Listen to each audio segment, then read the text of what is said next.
Абай Құнанбайұлы 17-ші қара сөз. Қайрат, ақыл, жүрек үшеуі өнерлерін айтысып, таласып келіп ғылымға жүгініпті. Қайрат айтыпты: «Ей ғылым, өзің де білесің ғой, дүниеде еш нәрсе менсіз кәмелетке жетпей тұғынын. Әуелі өзіңді білуге, ерінбей, жалықпай үйрену керек. Ол менің ісім. Құдайға лайықты ғибадат қылып, ерінбей, жалықпай орнына келтірмек те менің ісім. Дүниеге лайықты өнер мал тауып, абүйір мансапты еңбексіз табуға болмайды.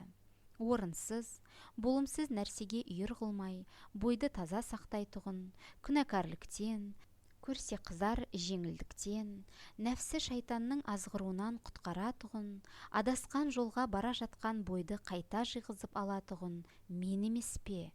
Осы екеуі маған қалай таласады?» депті. Ақыл айтыпты: «Не дүниеге, не ахиретке не пайдалы болса, не залалды болса білетұғын мен.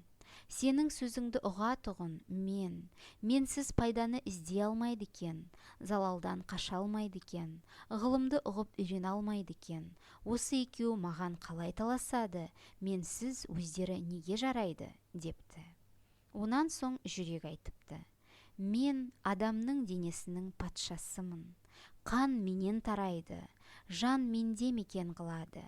Менсіз тірлік жоқ.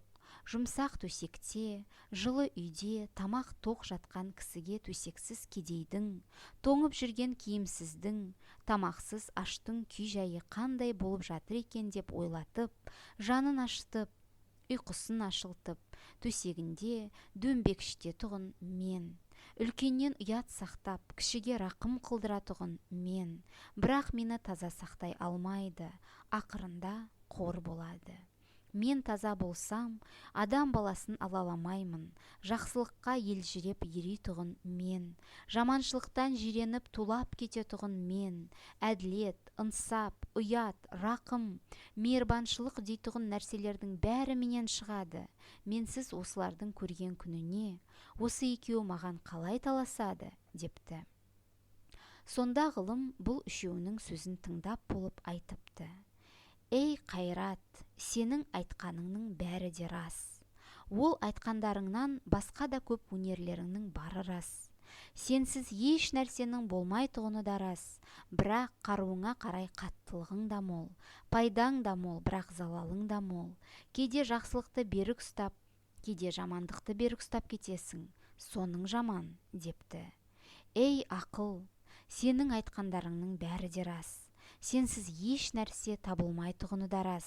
Жаратқан Тәңіріні де сен танытасың. Жаралған екі дүниенің жайында сен білесің. Бірақ сонымен тұрмайсың. Амал да, айла да бәрі де сенен шығады. Жақсының, жаманның екеуінің де сүйенгені, сенгені сен. Екеуінің іздегенін тауып беріп жүрсің. Соның жаман» депті. «Сен үшеуінің басыңды қоспақ менің ісім» депті. «Бірақ сонда билеуші, әмірші жүрек болса жарайды. Ақыл, сенің қырың көп, жүрек сенің ол көп қырыңа жүрмейді. Жақсылық айтқаныңа жаны діні құмар болады, көнбек түгіл қуанады. Жаманшылық айтқаныңа ермейді, ермек түгіл жиреніп, үйден қуып шығарады. Қайрат, сенің қаруың көп, күшің мол, сені де еркіңе жібермейді. Орынды іске күшіңді аятпайды, орынсыз жерге қолыңды босатпайды. Осы үшеуің басыңды қос, бәрінде жүрекке билет» деп ұқтырып айтушының аты ғылым екен. «Осы үшеуің бір кісіде менің айтқанымдай табылсаңдар, табаныңның топырағы көзге сүртерлік қасиетті адам сол. Үшеуің ала болсаң, мен жүректі жақтадым. Құдайшылық сонда, қалпыңды таза сақта. Құдай тағала қалпыңа әрдайым қарайды» деп кітаптың айтқаны осы депті. Абай Құнанбаев. Слова назидания. Слово 17.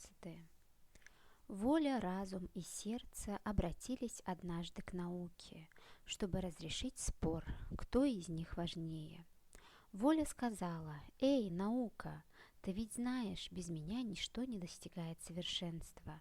Чтобы познать тебя, надо упорно учиться, а без меня этого не сделать. Служить Всевышнему, поклоняясь Ему, не ведая покоя, можно только с моей помощью. Нельзя, если меня нет, добиться в жизни богатства, мастерства, уважения, карьеры. Разве не я оберегаю людей от мелких страстей и держу их в узде? Не я ли предостерегаю их от греха, зависти, соблазнов? Не я ли помогаю им собраться и в последнюю минуту удержаться на грани пропасти? Как могут спорить со мной эти двое?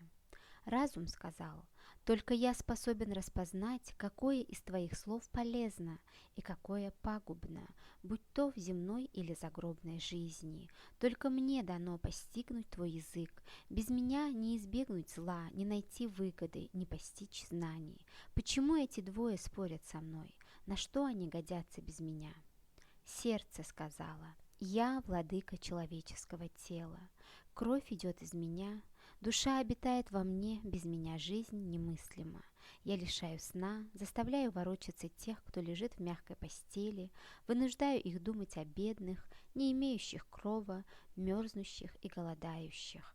По моей воле младшие почитают взрослых и снисходительны к меньшим. Но люди не стараются сберечь меня в чистоте, и от этого страдают сами. Будь я чистым, не стал бы я делать различия между людьми. Я восторгаюсь добродетелью. Я восстаю против зла и насилия. Самолюбие, совесть, милосердие, доброта – все исходит от меня. На что годятся эти двое без меня? Как они смеют спорить со мной?» Выслушав их, наука ответила: «Воля, ты все верно сказала. В тебе еще много достоинств, о которых ты не упомянула. Ничего нельзя достигнуть без твоего участия. Но ведь в тебе таится и жестокость, равная твоей силе. Ты тверда в служении добру, но не меньшую твердость проявляешь и в служении злу. Вот что плохо в тебе. Разум, и ты прав. Без тебя невозможно добиться в жизни чего-либо. Благодаря тебе мы узнаем о Создателе, посвящены в тайны двух миров. Но это не предел твоих возможностей. Лукавство и коварство – тоже творение твоих рук. И добрый, и злой опираются на тебя.